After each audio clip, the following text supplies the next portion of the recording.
First ஆதாம். அப்ப first ஆதாமுக்கும் last ஆதாமுக்கும் என்ன வித்தியாசம் அப்படின்னா, முதலாம் ஆதாமுக்கு தேவன் ஒரு கட்டளையை கொடுக்கிறார். முதல் ஆதாமுக்கு கட்டளையை கொடுக்கிறார். பின்பு தேவன் நமது சாயலின்படியும் நமது ரூபத்தின்படியும் மனுஷனை உண்டாக்குவோமாக.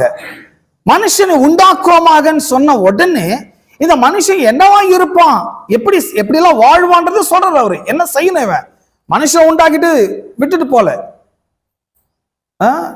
சில நேரங்களில் நம்ம உலகம் எப்படி பேத்துட்டு ரோட்ல விட்டுட்டு போயிடுறாங்க, குப்பையில போட்டு போயிடுறாங்க. கடவுள் அப்படி பண்ணலங்க. கடவுள் மனுஷனை நமது சாயலின்படியும் நமது ரூபத்தின்படியும் மனுஷனை உண்டாக்குவோமாக சொல்லி அவனுக்கு ஒரு கட்டளையை கொடுக்கிறாரு. என்ன கட்டளை?